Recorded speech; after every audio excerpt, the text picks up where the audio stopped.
அனைவருக்கும் வணக்கம். வறட்டு இருமல் உடனே தீர்வு கிடைக்கணும் அப்படின்னா இந்த இரண்டு பொருட்கள் இருந்தாலே போதும், வறட்டு இருமல் உடனே நின்றும். அது என்ன அப்படின்றது தான் இந்த பதிவில் நம்ம பார்க்க போகிறோம். அதற்கு தேவையான பொருட்கள் என்ன அப்படின்னு பார்த்தீங்கன்னா, பொட்டுக்கடலை, பொரிகடலை, உடகடலை அப்படின்லாம் சொல்லுவாங்க. இதற்கு வேறு வேறு பேர் இருக்குது. பொட்டுக்கடலையை நம்ம 1 கப் அளவு எடுத்துருக்குறோம்.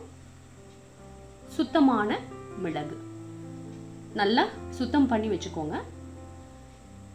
இது நல்ல ஒரு ரிலீஃபை கொடுக்கக்கூடியது தான் இந்த இரண்டு பொருட்களுமே. இருமல், சளி அப்படின்னு சொன்ன உடனே நம்ம ஞாபகத்துக்கு வருது எது அப்படின்னு பார்த்தீங்கன்னா இந்த மிளகு தான். இந்த மிளகை நம்ம சும்மா ஒரு 2 எடுத்து வாயில போட்டுக்கிட்டாலே அதிலிருந்து வரக்கூடிய அந்த உமிழ்நீர் அதை விழுங்கிக்கிட்டே இருந்தோம் அப்படின்னு சொன்னா அந்த தொண்டையில இருக்கக்கூடிய சளியானது அறுத்துக்கிட்டு வெளியில வந்துடும் அப்படின்னு சொல்லுவாங்க நம் முன்னோர்கள். வீட்லயே பார்த்தீங்கன்னா மிளகு கசாயம் வச்சு கொடுப்பாங்க. உடனே கப்புன்னு காய்ச்சல் நின்றும். ஹை ஃபீவர் இருக்கும். என்னதான் நம்ம போய் ஊசியெல்லாம் போட்டுட்டு வந்தா கூட அந்த ஃபீவர் ஆனது குறையவே குறையாது. அப்ப என்ன பண்ணலாம் அப்படின்னு பார்த்தீங்கன்னா, இந்த மிளகுல இருந்து ஒரு 10 மிளகு எடுப்பாங்க. வெறும் வாணல்ல போட்டு நல்லா வறுத்துட்டு 1 கிளாஸ் அளவு தண்ணி ஊற்றுவாங்க. அந்த தண்ணி நல்லா சுண்டி ஒரு 1/4 கிளாஸ் ஆனோனையும் அதை ரொம்ப காட்டமாக இருக்கும். அதனால பனங்கல்கண்டு சேர்த்துக்கலாம், இல்லைன்னா நாட்டு சக்கரை சேர்த்துக்கலாம். அதை சேர்த்து குடிக்கும் பொழுது கொஞ்ச நேரத்திலே பார்த்தீங்கன்னா அந்த காய்ச்சலானது விட்டுரும். இது ரொம்ப கை கண்ட மருந்து நம்மளுக்கு. அதனால ஒரு சிறு குழந்தைகளுக்கு ரொம்ப இருமலா இருக்கு, ரொம்ப சளி இருக்கு அப்படின்னா அவங்களுக்கு சிரப்பு கொடுத்துக்கிட்டே இருப்போம் கண்டினியூஸா.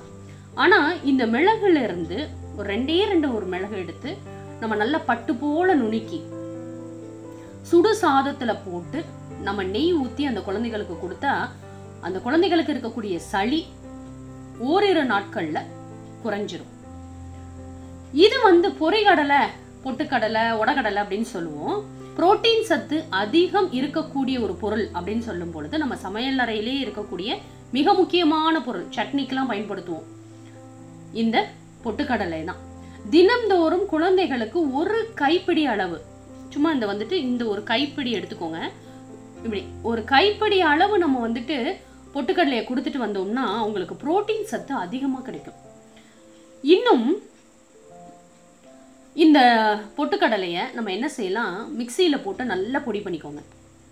அதோட கொஞ்சம் உப்பையும் சேர்த்து, அதாவது அந்த பொட்டுக்கடலைக்கு தகுந்தாற் போல உப்பு, அதையும் மிக்சியில் போட்டு நல்லா ஒன்றா போட்டு பொடி செஞ்சு ஒரு பாட்டிலில் போட்டு வச்சுக்கோங்க. மதிய வேளைகளில் சுட சுட நீங்கள் சாதத்தை எடுத்து சும்மா ஒரு உருண்டைக்கு அளவுக்கு இந்த பொடியிலிருந்து கொஞ்சம் போல போட்டு நெய் ஊற்றி குழந்தைகளுக்கு முதல் உருண்டையாக இந்த பொட்டுக்கடலையை நீங்கள் கொடுத்துட்டு வந்தீங்கன்னா பொட்டுக்கடலை சாதம் அப்படின்னு சொல்லுவோம். இன்னமும் என்னோட ஃப்ரெண்டு அந்த சாதத்தை தான் சாப்பிட்டுட்டு இருக்கா. ரொம்ப ஆரோக்கியத்தோடு இருக்காங்க. ஸோ இதை ஒரு கைப்பிடி அளவுனாலும் குழந்தைகளுக்கு நீங்கள் கொடுங்க. அவங்கள பார்த்து தான் என்னுடைய குழந்தைக்கும் இன்ன வரைக்கும் நான் ஒரு கைப்பிடி சாதம் இந்த பொட்டுக்கடலையை பொடி பண்ணி போட்டு கொடுத்துட்ருக்கேன். ஸோ இது நல்ல ஒரு புரோட்டீன் சத்து கொடுக்கக்கூடியது. நல்ல குழந்தைகள் நல்ல புஷ்டியாக இருப்பாங்க. ஸோ எந்த விதமான நோயுமே அண்டாது, எதிர்ப்பு சக்தியானது அதிகரிக்கும். அதனால் இவ்வளவு சிறப்புகள் மிகுந்தது தான் இந்த பொட்டுக்கடலை. இந்த வறட்டு இருமலுக்கு இது ரெண்டும் என்ன செய்ய போகுதுங்க அப்படின்னு கேட்டிங்கன்னா, வறட்டு இருமல் அப்படின்றது தொண்டையை புண்ணாக்கக்கூடிய ஒரு இருமல். இந்த வறட்டு இருமல் வந்துருச்சு அப்படின்னு சொன்னால் இந்த விளாவு பகுதியெல்லாம் வலிக்க ஆரம்பிக்கும். நைட்டு நம்மளால் படுக்க முடியாது. ரொம்பவே அதிகமான இருமல் இருந்துச்சுன்னா படுக்க முடியாது. எழுந்திரிச்சு உட்காந்தே இருக்கும். அப்போ என்ன ஆகும், தூக்கமானது கெடும். அடுத்த நாள் காலையில் நம்மளுக்கு தூக்கம் வரும். காலையில் வேலைகள் இருக்குது. ஸோ அதனால் நம்ம ஓடிக்கிட்டே இருப்போம், தூங்க முடியாது, ரொம்ப டயர்டாகிடும்.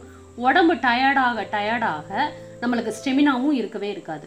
ஸோ இந்த வறட்டு இருமல் எப்படா நிற்கும் அப்படின்ற லெவலுக்கு நம்ம ரொம்ப கஷ்டப்பட்டுருவோம். இந்த வறட்டு இருமல் வந்துச்சு அப்படின்னு சொன்னால் நீங்கள் கரெக்டான டைமுக்கு சாப்பிட்ருங்க. அது ரொம்ப ரொம்ப முக்கியமானது. ஏன்னா இந்த வறட்டு இருமல் எப்போ வரும் அப்படின்னு பார்த்தீங்கன்னா, வயிறு காலியாக இருந்துச்சுன்னா இருமல் வரும். இது அனுபவத்தில் கண்ட உண்மை. வறட்டு இருமல் வர ஆரம்பிக்குது அப்படின்னு சொன்னால் உடனே ஓடி போய் ஒரு 4 பிஸ்கெட்டோ இல்லை வாழைப்பழமோ ஏதோ உங்கள் வீட்டில் என்ன இருக்குது, இல்லை 2 தோசை 2 இட்லி எதையாச்சும் ஒன்று சாப்பிட்டுட்டு பாருங்களேன், உங்களுக்கு வறட்டு இருமல் வராது. அதனால் வயிறை எப்பொழுதுமே காலியாக வச்சுக்காதீங்க. வறட்டு இருமல் வந்துருச்சுன்னா கொஞ்சம் வெது வெதுப்பான குடிநீராக இருந்தாலும் சரி, இல்லை காஃபியாக இருந்தாலும் சரி, டீயாக இருந்தாலும் சரி, பாலாக இருந்தாலும் சரி, எதை நீங்கள் குடிக்கிறதாக இருந்தாலும் வெது வெதுப்பாக இருக்கக்கூடிய திரவங்களை மட்டுமே நீங்கள் குடிக்க வேண்டும். இது 2வது பாயிண்ட். ஸோ பாயிண்ட் பார்த்தீங்கன்னா கரெக்டான டைமுக்கு சாப்பிட்ருங்க. வெறும் வயிற்றோடு இருந்தீங்கன்னா கண்டிப்பாக வறட்டு இருமல் வரும். அடுத்து வெது வெதுப்பான திரவங்களை மட்டும்தான் நம்ம குடிக்க வேண்டும். 3வதாக வறட்டு இருமல் வந்துருச்சு அப்படின்னு சொல்லி கண்டதுலேயும் நம்ம அடுத்தடுத்து செஞ்சுட்டே இருக்கக்கூடாது. ஒரு சிலர் என்ன செய்வாங்கன்னா முதல் நாள் துளசி கஷாயம் குடிப்பாங்க, அடுத்த நாள் தூதுவளை கஷாயம், அடுத்த நாள் மிளகு கஷாயம். இப்படி நீங்கள் அந்த தொண்டையை போட்டு ரொம்பவே புண்ணாக்கிக்கிட்டே இருந்தீங்க அப்படின்னு சொன்னால் இருமல் நிற்காது. அதற்கு சைடு எஃபெக்டாக பார்த்தீங்கன்னா நம்ம உடல் சூடானது அதிகரிக்கும், நீர்க்கடுப்பு, இது போன்ற வியாதிகள், வயிறு வலி, இது போன்ற பிரச்சனைகள் தான் நமக்கு வரும்.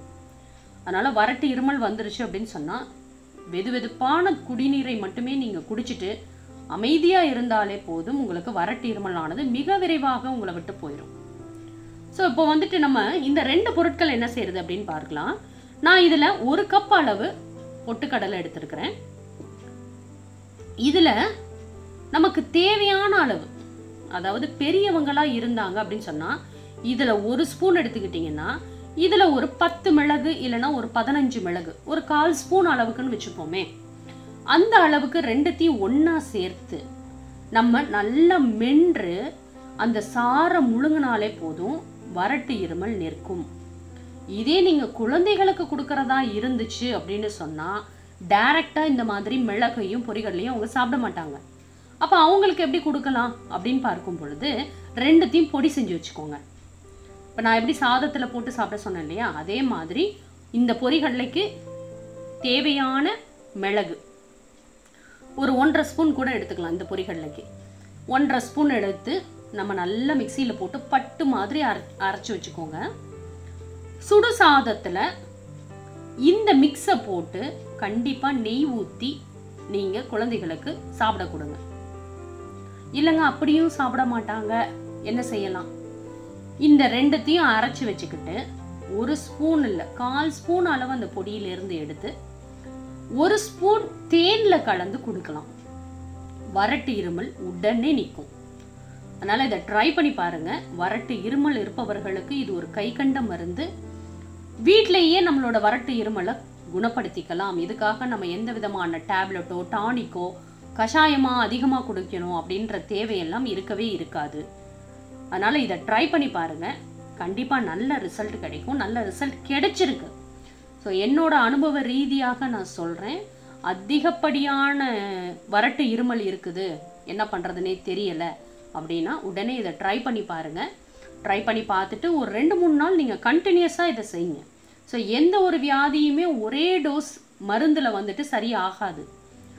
அதனால் வீட்டில் இருக்கக்கூடிய ஆரோக்கியமான பொருட்களை வைத்தே நம்மளுடைய உடலை நல்ல ஆரோக்கியமாக வைத்து கொள்ளலாம். அதில் இந்த வறட்டு இருமலுக்கு இது ஒரு கைகண்ட மருந்து. செஞ்சு பார்த்துட்டு கமெண்ட் பாக்ஸில் உங்களோட கமெண்ட்ஸ் எனக்கு கொடுங்க. மேலும் இது போன்ற பயனுள்ள தகவல் அறிய விறகடுப்பு சேனலை சப்ஸ்கிரைப் பண்ணுங்கள், ஷேர் பண்ணுங்கள். உங்களுடைய கருத்துக்களை எங்களுக்கு கண்டிப்பாக பதிவு பண்ணுங்கள். நன்றி, வணக்கம்.